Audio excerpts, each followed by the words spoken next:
Hello, welcome to CNI, Jerusalem Calling. I'm your host, Alison Weir. Our guest today is a man named Omar Shaban. For his introduction, I'll do something a little unusual. On radio, I think it's nice when we can visualize the person that we're hearing from. I'd like to visualize Omar Shaban. He was written about in an article in Catholic Relief Services. A woman describes meeting Dr. Shaban and her impressions of him. She says, in his tailored jacket and snappy sweater vest, the bespectacled 45-year-old looks the part of an economist with advanced degrees from Egypt and Scotland. Omar ran his own accounting consultancy firm in Gaza in the 1980s before working as a business development expert for the United Nations. When he smiles, his eyes smile too. He is in that instant the devoted dad, passionate community organizer, and easygoing friend known for hosting lively crab cookouts at his home. Born in 1962 in a Palestinian refugee camp, Omar was 5 years old when Israel defeated its Arab neighbors in war and took control of the Gaza Strip. He and his family have lived under occupation ever since. Thank you for being with us. Good evening to you and to everybody. So I understand you have advanced degrees from Egypt and from Scotland in economics, is that correct? Yes, I got a master's degree from Scotland in entrepreneurial studies in 1995. And then you were a consultant about accounting in Gaza in the 1980s. Yes, I started my own business as an accountant, and at that time there was a need to find an accountant to audit some of the local companies. Then the first intifada was erupted when the private sector almost collapsed. So I had to go to work with UNRWA, United Nations Worker Relief Agency in Gaza, where I was assigned to help small business owners to start their own business, to make feasibility study, to assess their proposal, and to provide them with some loans. Then I moved to work as a small business training officer, where I developed and delivered training to small business in Gaza. So most of my life has been working with the private sector, especially with the start-up businesses. I understand that you have started a new think tank, a new NGO called Pal Think. But before we get to that, it would be wonderful if you could describe for our listeners what it was like growing up in Gaza. How many of the people in Gaza are refugees who actually fled what is now Israel in 1948 and after, 47, 48, 49, and what it was like as your boyhood growing up in Gaza? First of all, I would like to thank you again for giving me this opportunity to talk to our audience in the United States and other countries who will listen to the program. Being born in Gaza and living in Gaza, on one hand, is a very difficult type of life under occupation, small area, highly populated. Many people don't know that Gaza is 360 kilometers square. It's inhabited by 1.8 million Palestinians, almost 5 people per 1 meter square, which makes Gaza the highest populated area in the world. Some people describe its density with Manhattan, of course, with big difference between Manhattan and the Gaza Strip in terms of other issues. On the other hand, being in Gaza is in the news all the time. Sometimes you feel that everybody knows about Gaza, everybody wants to know about Gaza, but on the other hand as well, you are judged by the stereotype, by the image about Gaza, and this requires double effort from us to convey the reality of the Gaza. Whenever I go outside, even to America, I have been to America twice. In 2008, I was stopped in the airport, although I have a 3-year visa, and I was invited by the American government, but still the people think, oh, you are from Gaza, you are coming to America, so you are a special person. So sometimes you enjoy being a special person, but on the other hand, is not always nice. Gaza, as I said, is populated by 1.8 million Palestinians. 75% of them are refugees, and refugees means that those people who were expelled from historical Palestine in 1948, the 75 are living in 8 refugee camps. In Gaza, 8 refugee camps. The highest populated one is Jabalia refugee camp. And some of these refugees have moved from camps to other areas within the Gaza Strip.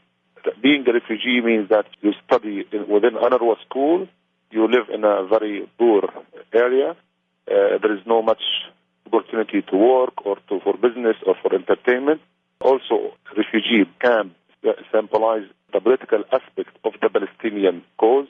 There was a theory within the Palestinian leadership that the refugee camp and the refugees should keep living under these difficult circumstances in order to keep the political aspect of the political dimension of the Palestinian cause, which makes it very difficult for the Palestinians within the refugee camps to grow and to develop their type of life. So it was intended by some Palestinians to keep the refugee camps as they are, to attract the attention and sometimes to attract the donors.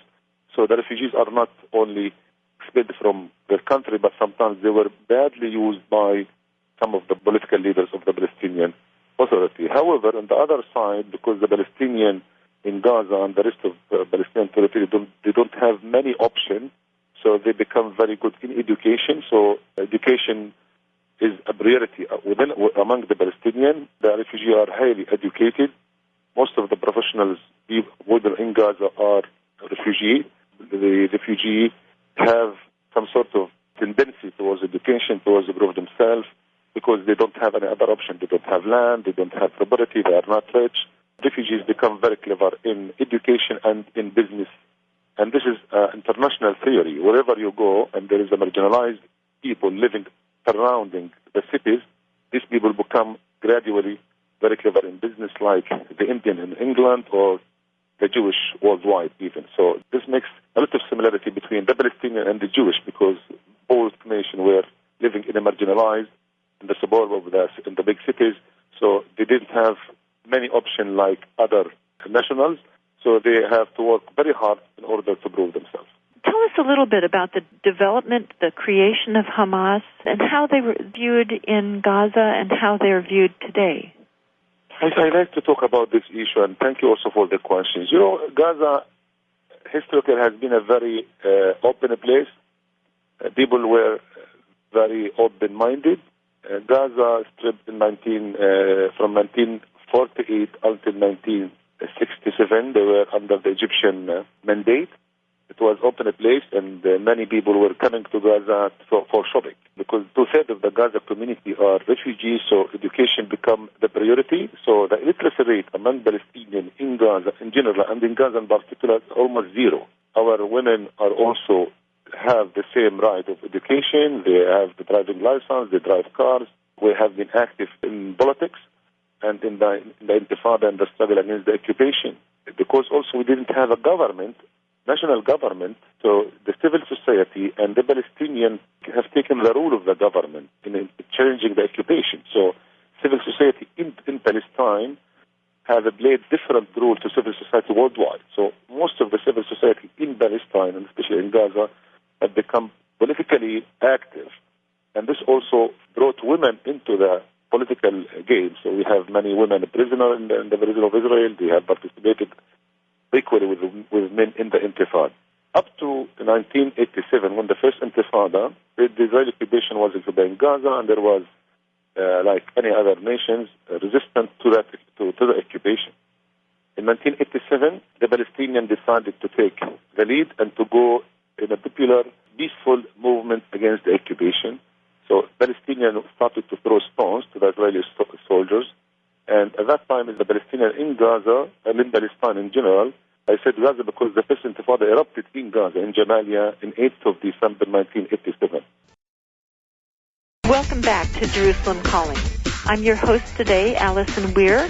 I'm the new president of CNI, and I'm happy to have you with us today. Our guest is Omar Shaban, a man with advanced degrees from Egypt and from Scotland, an economist with expertise in accounting, who has started a new think tank and an NGO based in Gaza called PalThink. Mr. Shaban has been describing what it was like to grow up in Gaza, a place where 75% of the inhabitants are refugees who were forced off of their ancestral lands in 1947 and 1948 and have been living in a very poverty-stricken region of the world called the Gaza Strip, first under Egypt and then under Israel, when Israel conquered the land and annexed it in 1967, although that's illegal annexation. They have been occupying Gaza ever since that time. Mr. Shaban has been telling us about what it was like growing up in that time. You had gotten to the point where the first Palestinian intifada began. Intifada, as I expect our listeners know, means an uprising. You were describing an uprising that began in 1987, completely unarmed uprising, as I understand it, where people were throwing stones against one of the mightiest militaries on the planet. Can you tell us a little bit more what that was like? And I know there was an Israeli policy called Break the Bones policy. So the Palestinians have never stopped their struggle against the Israeli occupation, because Palestinians have ambitious, like any other nation, to live in an independent state. And during the occupation, the Israeli soldier and some settlers were living in Gaza.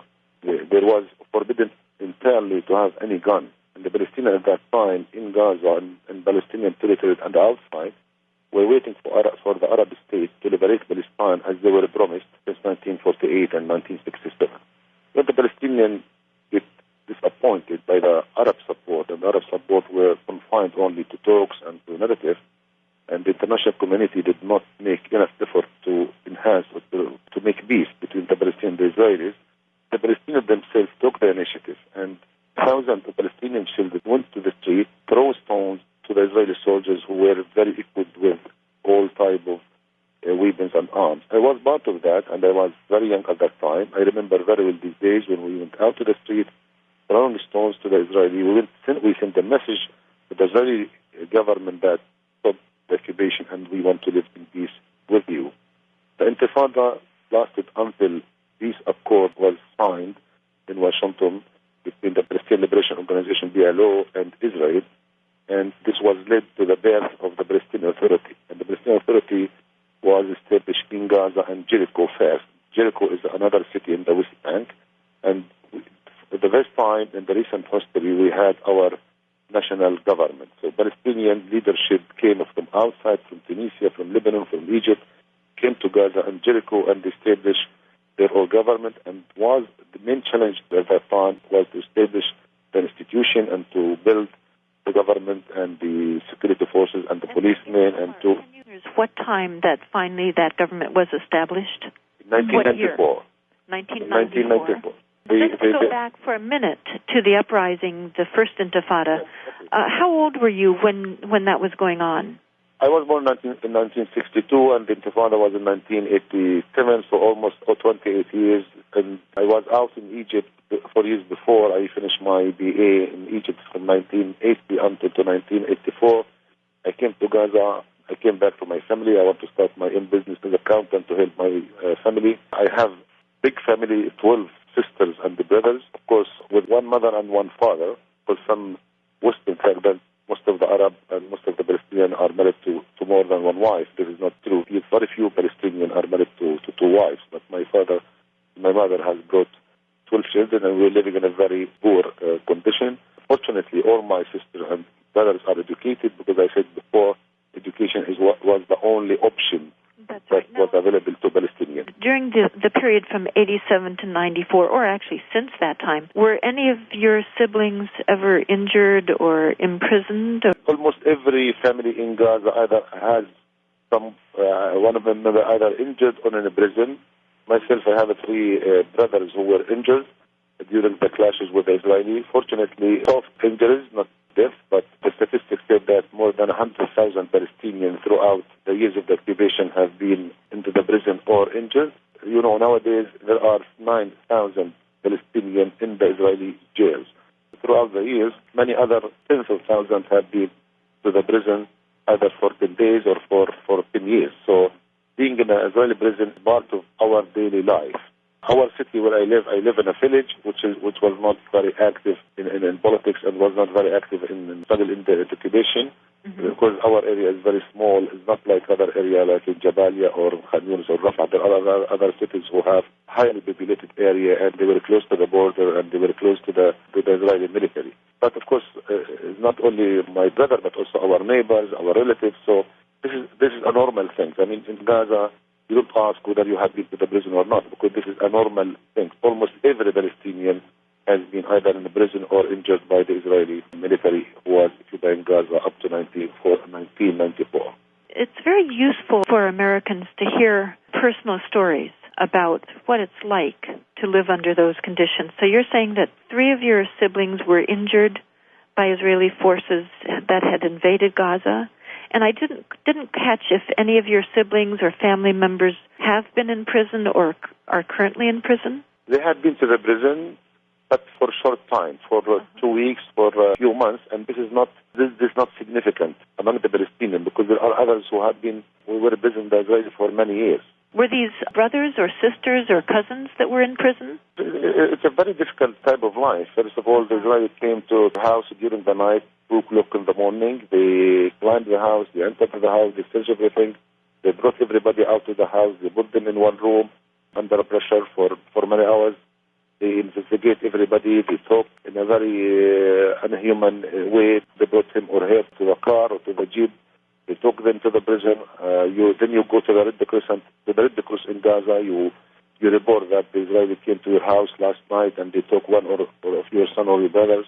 The Red Cross is allowed to visit him or her in the prison in 15 days' time. Then you start to go to visit them in the prison, and the prison always either not only in Gaza, it's far away, either in Israel itself, either in the Negev or in Ashkelon or other cities. So it creates a lot of pain to the family, and the stories came out from the prison are very painful about the torture, about the way that they are dealing with. And some of the Palestinians who are accused by the Israelis that they carried out some attacks, their houses are demolished or part of the house are demolished. Sometimes the Palestinians are asked to pay a lot of money as a fine, which many Palestinians could not afford it. This is so interesting for Americans to hear, because in the news coverage, there's a great deal of discussion about the one Israeli soldier, Gilad Shalit, who's held by Palestinians in Gaza. And most recently, Israel is emphasizing that the Red Cross apparently is not being allowed to visit him. However, there is very little coverage of the fact that there are many thousands of Palestinians who have been similarly kidnapped by Israeli forces, in fact, much more aggressively so, where entire families are disrupted, the people are taken and held for many, many years. The equivalency is never discussed. We're not hearing the types of stories you're describing here about how many Palestinians have been taken by soldiers who come to their home in the middle of the night. Tell us about the physical conditions. Are people in prison and on the way to prison, are Palestinians beaten by Israelis? What happens to them? Of course, not only those who are concerned, but sometimes their family, their mother, their parents are also beaten by the Israeli soldiers because the Israeli soldiers were coming to the house during the night in a very aggressive way.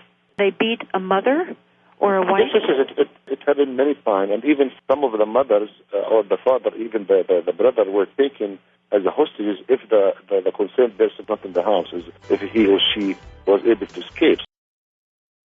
Hello, I'm your host today. I'm Alison Weir, the new president of CNI and also the founder and executive director of If Americans Knew, with our guest from Gaza, Omar Shaban.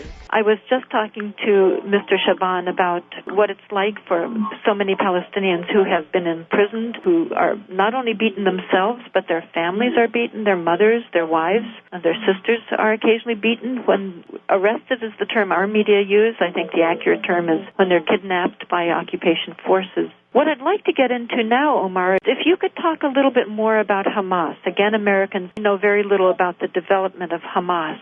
I understand that it has begun and maybe still continues to operate clinics, schools, social services in Gaza. Can you tell us about what Hamas has been in the past and how it is viewed today? This is a major issue to talk about it. And as I said, let's continue after the establishment of the Palestinian Authority in 1994. It was the first time for the Palestinians to have a national government in the recent history. At that time, Hamas was part of the Palestinian resistance against the occupation. They were very small at that time. Hamas is a new movement, just 20 years old. They started as I said, a group of activists in struggle against the occupation. Gradually, Hamas started to move to use the weapons and to carry military attacks against the Israeli soldiers.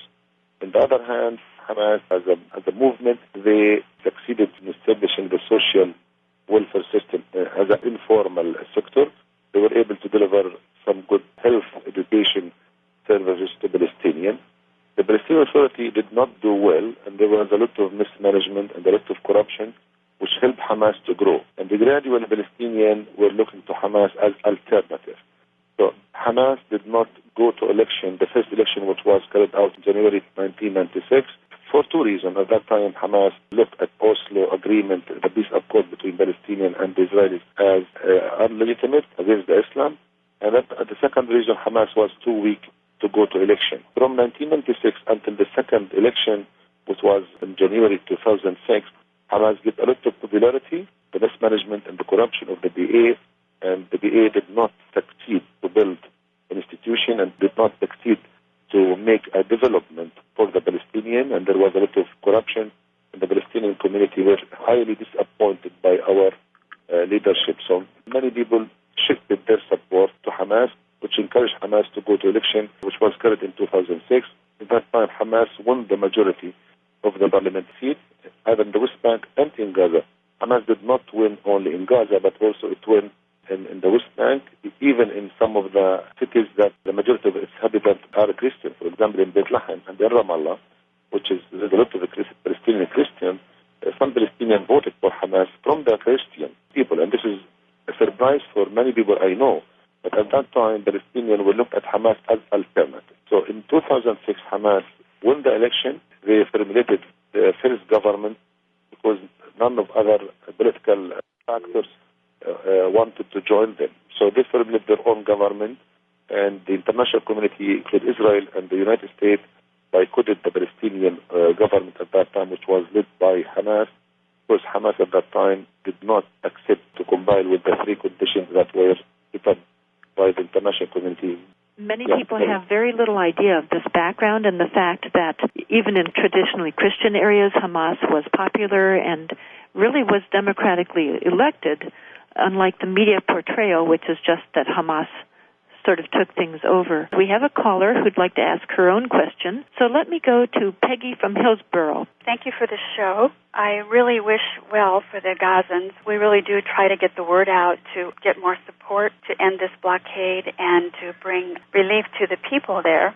A couple news stories this week came out talking about extremist groups who torched or destroyed United Nations relief summer camps for children, seeing that they were a threat to the extremist way they want children to view the response to the blockade and, of course, the horrible occupation. It concerns me that these kinds of things go on when internationally people are trying so hard to bring positive change there.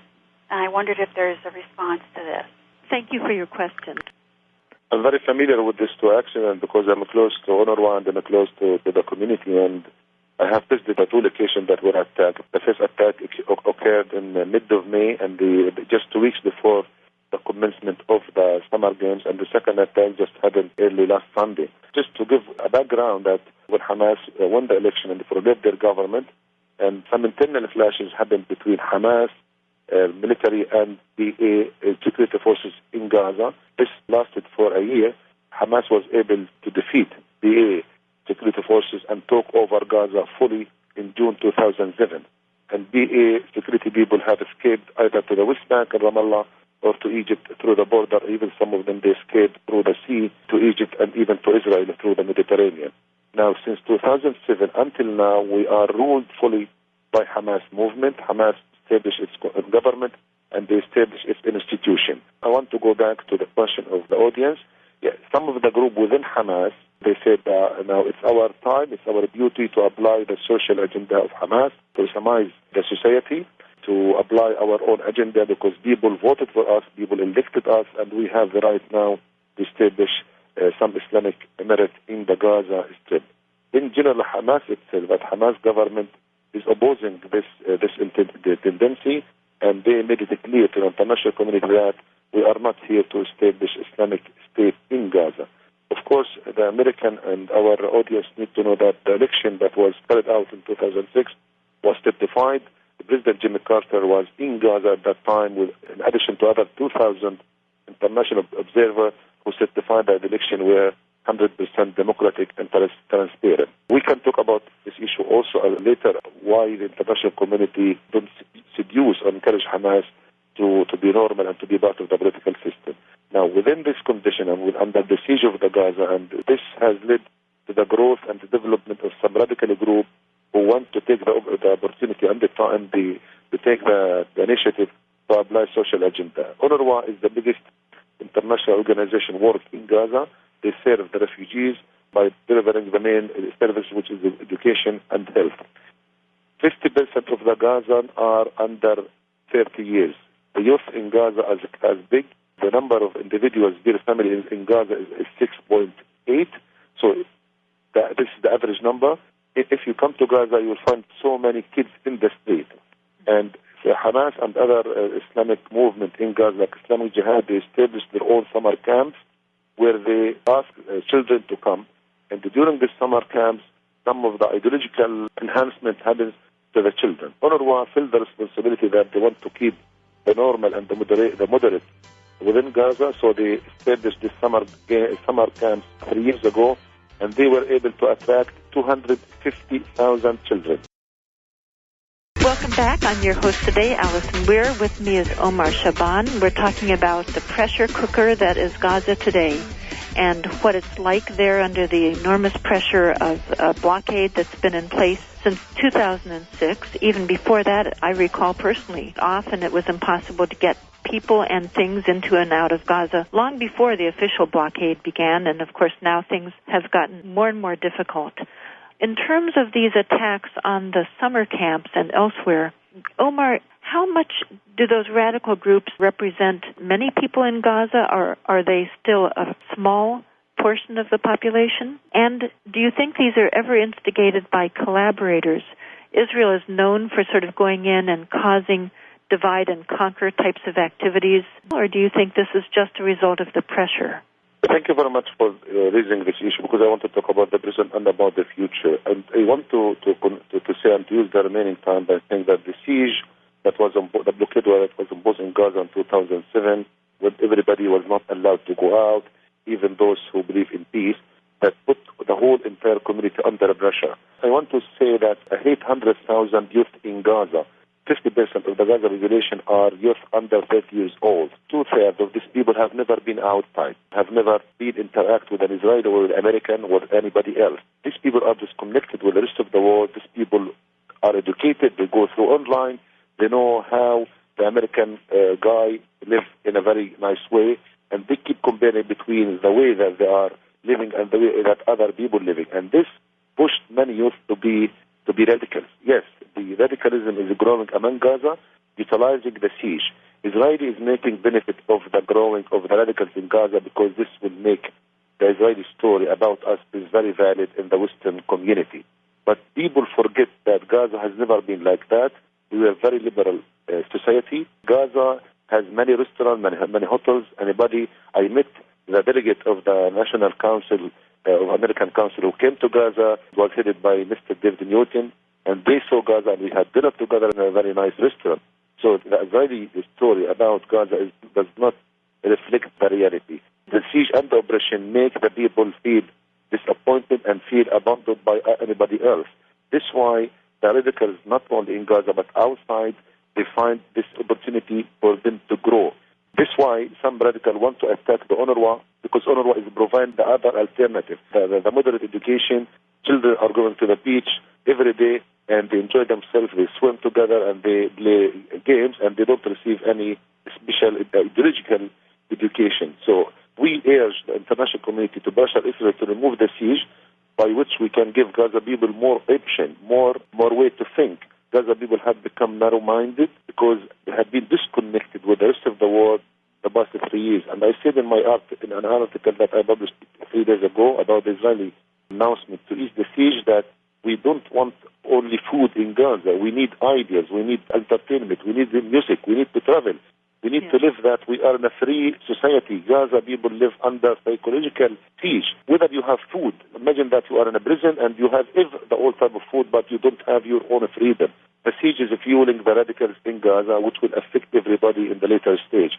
My last statement that is Gaza is watched by everybody, by 1.8 billion Muslims worldwide, and some radical people in other countries in Africa and Asia or even in the Middle East They look at Gaza as example how the Muslim community are dealing with the Arab and Muslim, and this gives incentive to some people to make attacks against some Muslim community, and by the end of the day we are accused that we are helping these people.